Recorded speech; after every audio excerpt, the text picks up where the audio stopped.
Good evening बच्चों। कल की वीडियो थी हमारी केमिकल रिएक्शंस एंड इक्वेशन में टाइप्स ऑफ रिएक्शन, जिसमें हमने कॉम्बिनेशन रिएक्शन पढ़ी, डिकम्पोजिशन रिएक्शन पढ़ी, एक्सोथर्मिक, एंडोथर्मिक पढ़ी और बहुत सारी एक्टिविटीज की एग्जांपल्स देखे। टाइप्स ऑफ रिएक्शन में नेक्स्ट हमारा है डिस्प्लेसमेंट रिएक्शन। पहले चैप्टर डाल लेते हैं। चैप्टर फर्स्ट चल रहा था केमिस्ट्री का, class 10 chemistry, chapter first chemical reaction, chemical reactions and equations.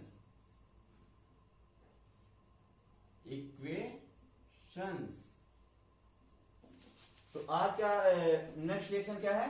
Displacement reaction. Topic डाल दीजिए डिस्प्लेसमेंट रिएक्शन। पता नहीं कौन सा नंबर की, डिस्प्लेसमेंट रिएक्शन डाल दीजिए। डिस्प्लेसमेंट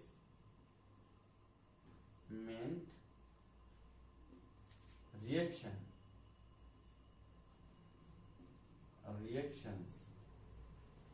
ठीक, डिस्प्लेसमेंट रिएक्शन। तो डिस्प्लेसमेंट रिएक्शन क्या कहलाती है? डिस्प्लेसमेंट रिएक्शन जो किसी एक एक्टिविटी कर लेते हैं पहले, इसके बाद डिफिनेशन जो है खुद से क्लियर हो जाएगी। ठीक, एक्टिविटी क्या है कि पहले 3 नेल्स लेते हैं। ठीक, 3 नेल्स लेते हैं, 1 2 नेल्स मतलब कील, बिरंची, आयरन नेल्स, ये आयरन नेल्स है, आयरन नेल्स। 3 नेल्स लिए। ठीक, 2 को क्या किए हमने, उठा के एक सॉल्यूशन जो कि कॉपर सल्फेट का रहेगा, कॉपर सल्फेट का ये सॉल्यूशन है, कॉपर सल्फेट का क्या है, CuSO4 एक्वा सॉल्यूशन, इस सॉल्यूशन ठीक, कॉपर सल्फेट का सॉल्यूशन ले लेते हैं। ये स्टैंड हमारा है। ठीक, स्टैंड, इसको पकड़ने के लिए स्टैंड ये बन गया अपना। इसको ऐसे ग्रिप टाइप से टेस्ट ट्यूब को पकड़ लेते हैं। ठीक, और थ्रेड लगा के यहां से, यहां ये आया, ये थ्रेड आई, और यहां पे ये जो नेल्स थे इनको डिप करा देते हैं। ये पहला नेल्स, ठीक, इसी में टाई करके मतलब ज्वाइन करके दूसरा नेल्स तक डिप करा देते हैं। इसको डिप कराने के बाद 20 मिनट, आधे घंटे के लिए छोड़ देते हैं। जब ये आयरन नेल्स, इसको लिख दीजिए आयरन नेल, आयरन नेल्स।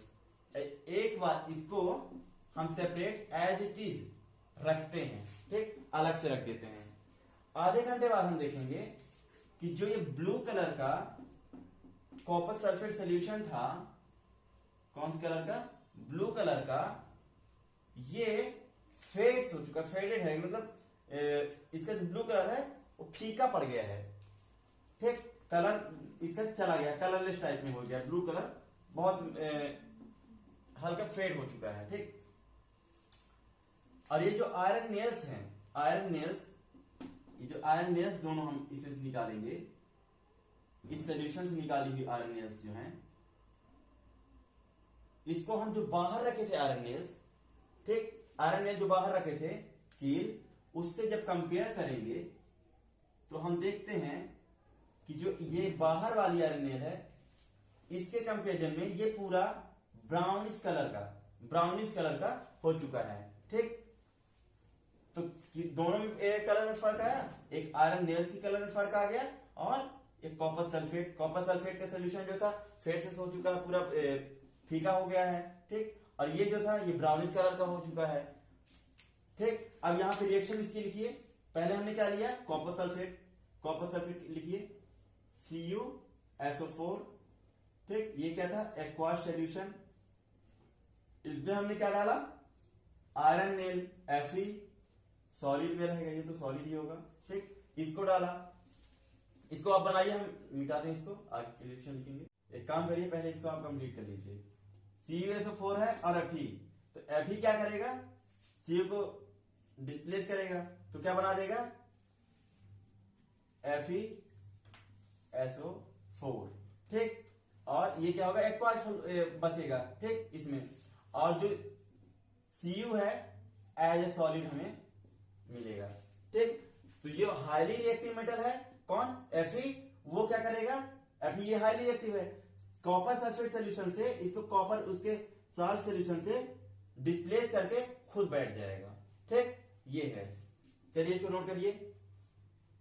देखिए इसी में क्या कर देते हैं, अगर Fe के जगह में हम जिंक ले लेते हैं, Fe के जगह में क्या लेते हैं, जिंक ले लेते हैं, ठीक। तो जिंक भी क्या है, कॉपर से ज्यादा मोर रिएक्टिव है, ठीक। तो ये क्या बना देगा, क्या बनाएगा, जिंक सल्फेट बना देगा, ये जिंक सल्फेट बना देगा, और कॉपर हमें सॉलिड फॉर्म में मिल जाएगा, ठीक। तो यहां पे लिखिए आप नीचे, zinc and iron Zn and Fe are more reactive, both are more reactive than copper, more reactive than copper, ठीक। इसको आप लिखिए, ठीक।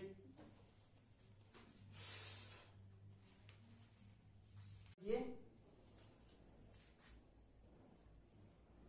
Pb ये रिएक्ट करेगा, नेक्स्ट एग्जांपल ये एग्जांपल ये भी एग्जांपल ही है इसके, तो दो टू करवा दिए, एक जिंक का एक आयरन, ये Pb CuCl2, ठीक। Pb इसमें क्या रहेगा, सॉलिड में ये एक क्वाज रहेगा, ये रिएक्ट करके क्या बनाएगा, कार्बन को लीड जो है वो डिस्प्लेस करके क्या बना देगा, PbCl2, ये हो जाएगा एक्वास में कन्वर्ट होगा, और प्लस Cu को एज अ सॉलिड। तो ये कुछ एग्जांपल्स इनको लिख लीजिए, नोट डाउन कीजिए। इसके बाद हम चलते हैं डबल डिस्प्लेसमेंट रिएक्शन की तरफ, मिटाते हैं। तो डबल डिस्प्लेसमेंट रिएक्शन, नेक्स्ट डालिए, डबल डिस्प्लेसमेंट रिएक्शन, यहीं पे ना आ जाएगा, लिखना पड़ेगा, double displacement reaction, double displacement reaction, double displacement reaction. Double displacement के लिए एक एक्टिविटी है कि एक टेस्ट ट्यूब आप लेंगे जिसमें कि बेरियम क्लोराइड रखेंगे, एक टेस्ट ट्यूब लेंगे बेरियम क्लोराइड, ये टेस्ट ट्यूब है, इसमें बेरियम क्लोराइड BaCl2। दूसरा एक टेस्ट ट्यूब लेंगे जिसमें सोडियम सल्फेट रखेंगे, इसको अच्छे से लिख देता हूं, समझ में नहीं आता मतलब, Na2 लिखिए,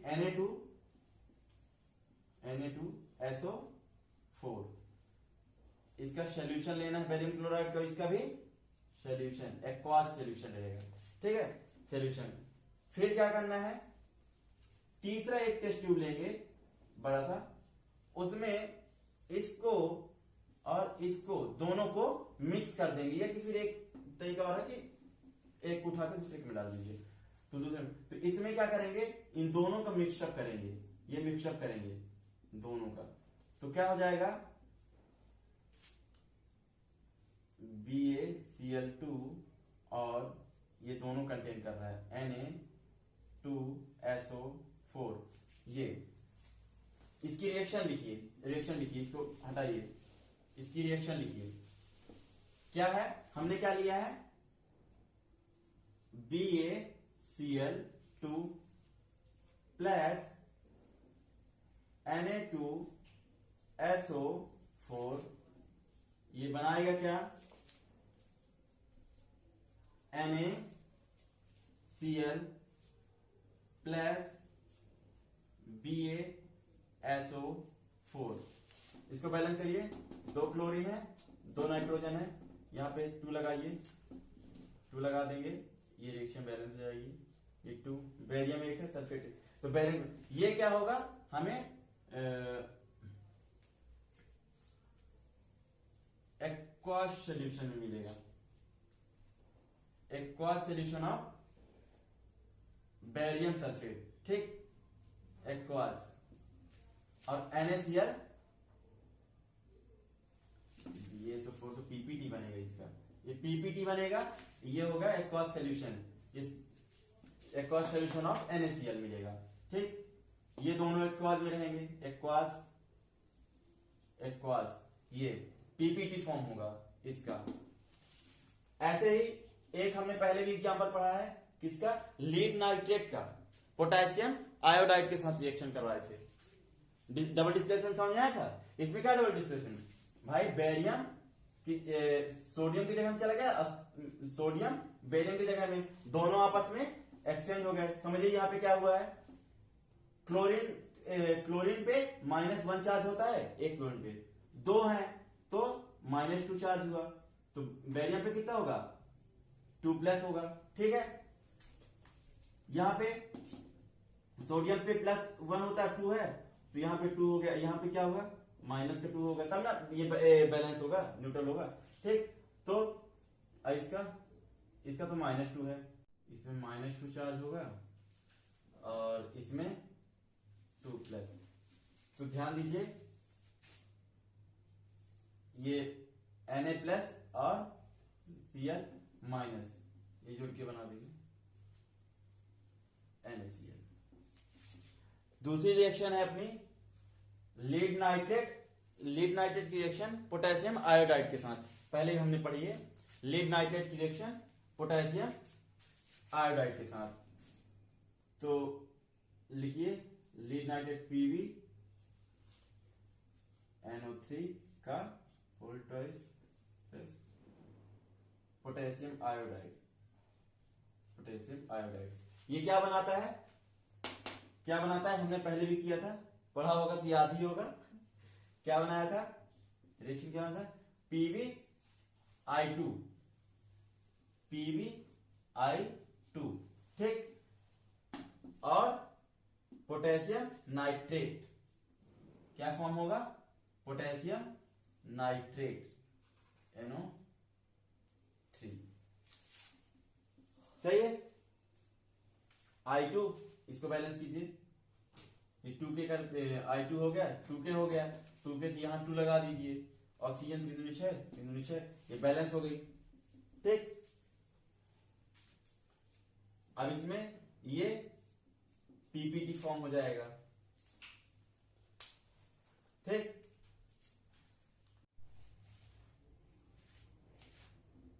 इसमें ये PPT बन जाएगा, ये एक क्वाड रहेगा, ठीक, ये तो एक क्वाड ही रहेंगे, एक क्वाड। तो देखिए आयंस का एक्सचेंज हुआ, तो इसमें क्या होता है, एक्सचेंज ऑफ आयन, नीचे लिख लीजिए एक्सचेंज ऑफ आयन,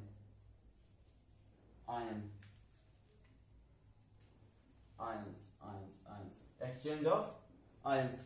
अब एक चीज आप ध्यान दीजिए, किस पे, ये PPT फॉर्म हो रहा है, क्या हो रहा है, PPT। तो ऐसी रिएक्शन जिसमें PPT फॉर्म होता है, ठीक है, वाइट PPT, ये क्या है, PPT।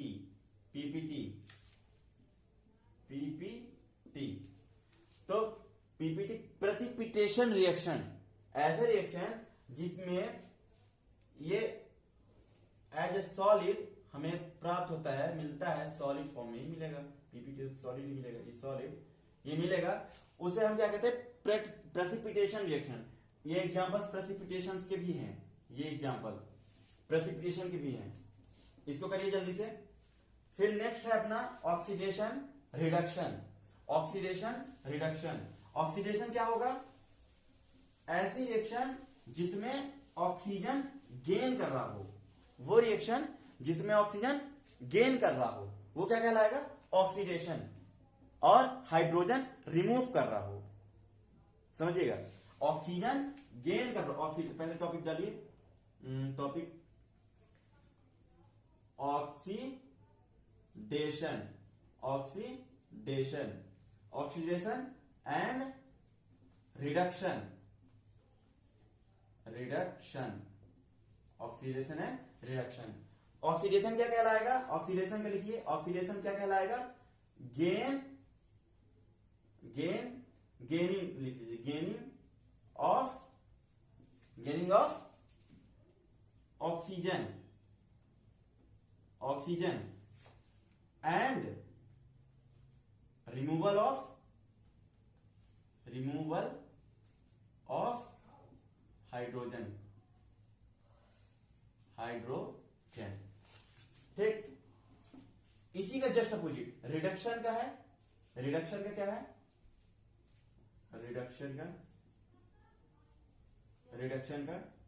रिडक्शन का है गेनिंग ऑफ हाइड्रोजन, इसका जस्ट अपोजिट है gaining of hydrogen and removal of oxygen. लिखिए, gaining of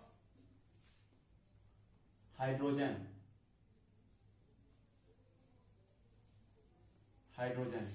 and removal of oxygen, इसको जल्दी से लिखिए, मिटा दें फिर, ठीक। ये दोनों हो गए,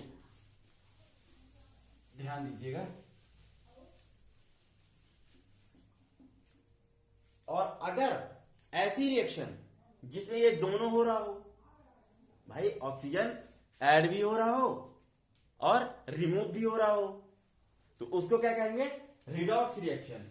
ऐसी रिएक्शन जिसमें हाइड्रोजन ऐड हो रहा हो और रिमूव भी हो रहा हो, दोनों हो रही हो, दोनों प्रोसेस, उसको क्या कहते हैं, रिडॉक्स रिएक्शन। तो इसके लिए एक एक्टिविटी करते हैं। एक्टिविटी क्या है कि 1 ग्राम हम क्या ले लेते हैं, copper powder, Cu as a powder, ठीक, और इसे हीट करते हैं, ठीक। ये लगी हुई जाली वाली जो भी है, ये बर्नर से हीट कर दिए, ठीक। बर्नर से जब हीट करेंगे कॉपर पाउडर को, तो ये एयर के कांटेक्ट में आएगा, बिना ऑक्सीजन के तो हीट होगा नहीं, O2 प्रेजेंट रहेगा ना, तो O2 प्रेजेंट रहेगा, तो Cu प्लस O2 जब प्रेजेंट होगा, इसको मिटाते हैं, 1 ग्राम थोड़ा सा लेके हीट करते हैं, ऑक्सीजन प्रेजेंट रहेगा एयर में, ऑक्सीजन से रिएक्ट करके क्या बनाएगा, CuO2, CuO, ठीक, कॉपर ऑक्साइड बनाएगा, ऑक्साइड फॉर्म का। इसको बैलेंस कर दीजिए, ये हो जाएगा, इसकी बैलेंसिंग हो गई, ठीक। अब इस पे ये क्या हो गया, एडिशन ऑफ ऑक्सीजन, तो ये क्या हो गया, ऑक्सीडेशन। ये ऑक्सीडेशन मतलब जिसमें ऐड हो रहा है, जैसे Cu, तो ये क्या हो गया, ऑक्सीडाइज हो गया, ऑक्सीजन ऐड हो गया, ठीक है, ऑक्सीडाइज हो गया। अब इस पे अगर हम, ये बर्न हो रहा था, ठीक है, इस पे अगर हम हीट पास किए थे, इसको हीट करिए, अब अगर इस पे हम CuO पे हाइड्रोजन पास कर दें, ठीक, हाइड्रोजन पास कर दें, हीट हुआ, हाइड्रोजन पास कर दें, तो क्या बन जाएगा, अगेन हमें Cu मिलेगा, ये Cu था, यहां से हमने ऑक्सीजन ऐड करके ये बनाया, और इस पे हाइड्रोजन पास करवा के Cu प्लस H2O ये बन जाएगा। तो यहां पे क्या हो जाएगा, इसका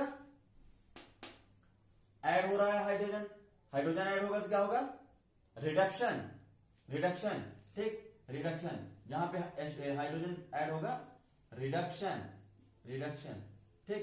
अब समझिएगा,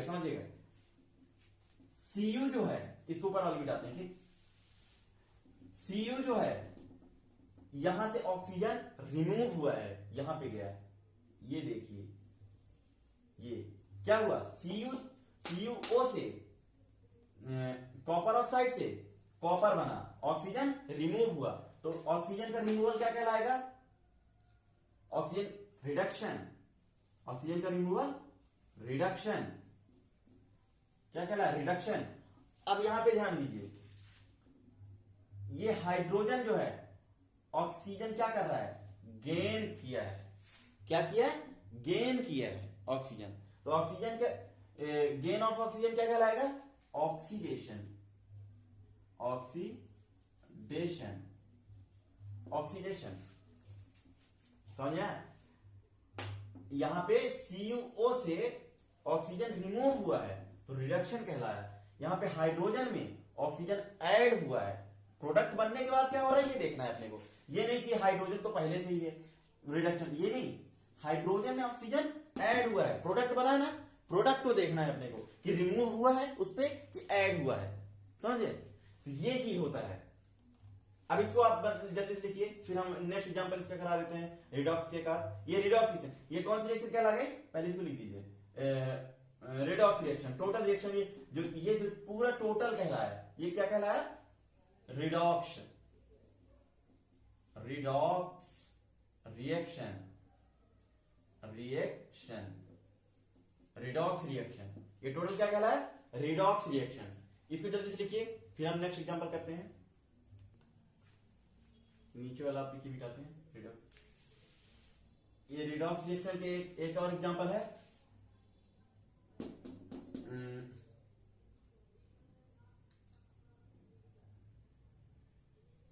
MnO2, इसमें HCl मिलाते हैं, HCl, तो क्या फॉर्म होगा, MnCl2 plus H2O plus Cl2, ठीक, इसमें Cl2 है, 2Mn एक है ऑक्सीजन,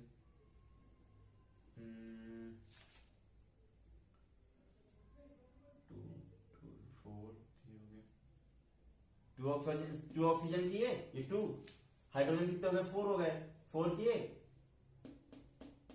यहां पे क्या हो गया, Cl2,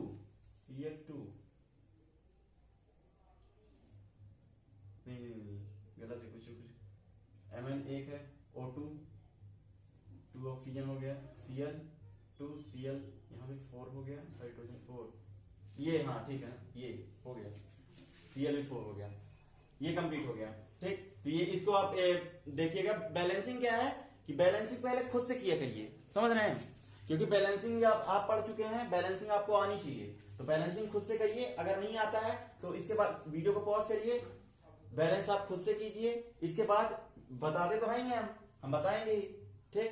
तो इसको करिए, लिखिए पहले, जैसे आई लिख सकते हैं, जिंक ZnO प्लस कार्बन, इसमें क्या होगा, CO प्लस Zn, इनमें समझिएगा और रिडॉक्स रिएक्शन कैसे हुआ, Mn में से MnO2 से ऑक्सीजन रिमूव हुआ, ऐसे करके लिखिए, ये क्या हुआ, रिमूव हो गया, तो क्या हो गया, रिडक्शन। अब यहां पे इसमें से क्या हुआ है, HCl में से हाइड्रोजन रिमूव हुआ है, ये Cl2 बन गया, हाइड्रोजन रिमूव हुआ है, रिमूवल ऑफ हाइड्रोजन क्या कहलाएगा, मतलब ऑक्सीडेशन, क्या कहलाएगा, ऑक्सीडेशन। इसमें देखिए ZnO से ये क्या कहते हैं, रिमूव होके ऑक्सीजन रिमूव होके Zn बना है, ऑक्सीजन रिमूव हुआ, ये क्या कहला जाएगा, रिडक्शन, ठीक। और कार्बन में ऑक्सीजन ऐड हुआ है, ये क्या कहला जाएगा, ऑक्सीडेशन। ये अगर हम नहीं भी कराते तो खुद से समझने की कोशिश करिएगा, क्योंकि एक आध एग्जांपल ही कराएगा आदमी, बाकी तो खुद से समझिए। हुआ क्या है, ऑक्सीजन यहां से गायब हो गया, में से Cl ऐड हुआ है, मतलब रिमूवल ऑफ ऑक्सीजन, हाइड्रोजन इसमें से गायब हो गया, Cl2 बचा, खुद से दिमाग लगाइए ये सब, ठीक। तो ये हो गया इनके एग्जांपल रिडॉक्स रिएक्शन के। ऑक्सीडेशन रिडक्शन आपने पढ़ा, वो दोनों का कॉम्बिनेशन क्या कहलाता है, रिडॉक्स रिएक्शन। अब नेक्स्ट है अपना कोरोजन। कोरोजन आप लोगों ने पढ़ा ही होगा शायद। कोरोजन क्या कहलाता है कि अगर एक तरह से रस्टिंग, रस्टिंग मतलब कि आयरन को अगर हम बहुत समय तक रख देते, पहले लाते हैं नया रहता है, न्यू रहता है पूरा टोटली, उसमें शाइनिंग रहती है अच्छी खासी, कुछ समय तक रखे रहते हैं बाहर, एयर मॉइस्चर के कांटेक्ट में आता है, वाटर के कांटेक्ट में आता है, तो क्या हो जाता है, रस्ट, जंग लग जाता है। ठीक, जंग लग जाता है, तो उसे क्या कहते हैं, रस्टिंग। सिमिलर वे में ऐसे एक आध और मेटल्स हैं जिनमें ये प्रोसेस होती है, जैसे सिल्वर और कॉपर। ठीक, सिल्वर और कॉपर। तो ये इसकी प्रोसेस अगर क्या कहते हैं डिफिनेशन लिखेंगे तो क्या क्या लिखेंगे, attack of substance. Corrosion topic डालिए पहले, कोरोजन। कोरोजन कोरोजन क्या कहलाएगा, attack of substance surrounding it.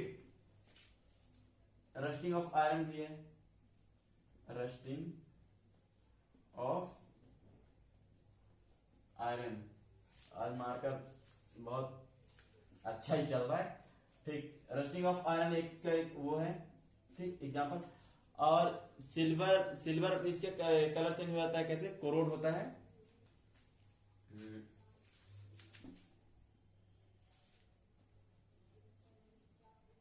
when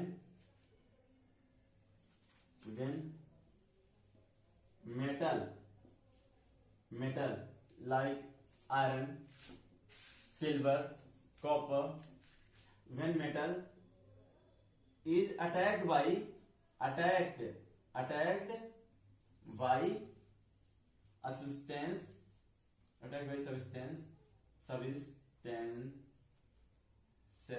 substances around it, like कौन कौन सब्सटेंसेस होते हैं, like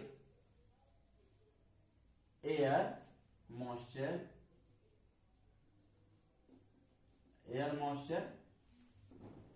and कुछ acids, air moisture and acids, metal get corrode, acid, metal get corrode, ठीक। And this process is called, जो ये प्रोसेस होती है कोरोड होने की मेटल की, उसको क्या कहते हैं, corrosion. And this process is, and this, जल्दी जल्दी लिख नहीं सकते यार, ये चल नहीं रहा marker. And this process is called corrosion. काल मार्कर में इंक डालना है, कोरोजन, कोरोजन। ठीक, जैसे कि इसको लिखिए, जैसे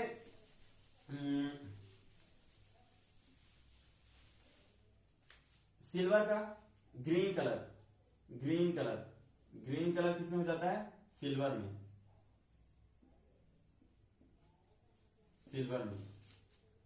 ठीक। और कॉपर, नहीं, ये ग्रीन सिल्वर में नहीं होता, कॉपर में होता है।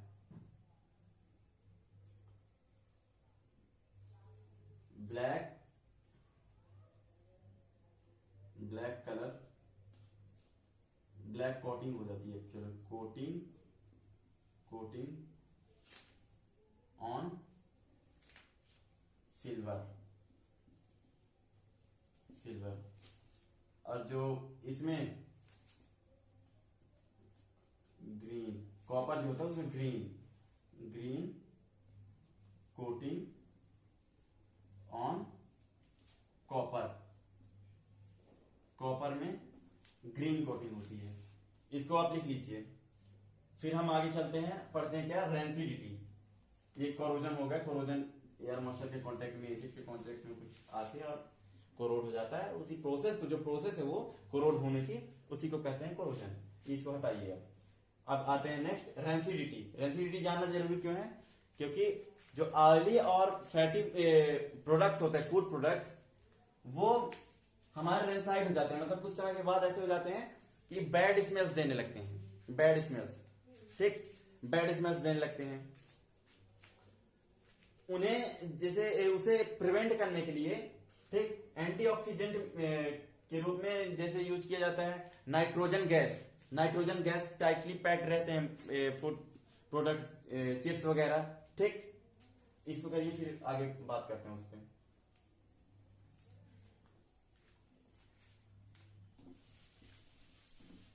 तो नेक्स्ट है रेंसिडिटी।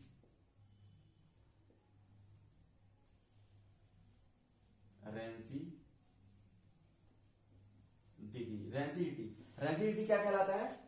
ऑयली या फैटी जो होता है फूड प्रोडक्ट, वो क्या होता है, कुछ समय के बाद बहुत बैड स्मेल करने लगता है, ठीक है, बैड स्मेल करने लगता है।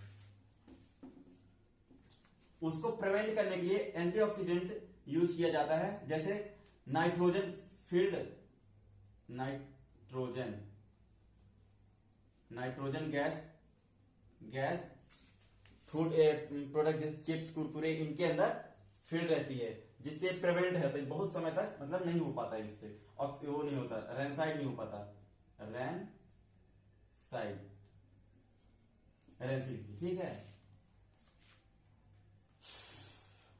बस इसको लिखिए, इसके जो भी हमने कहा, और क्या।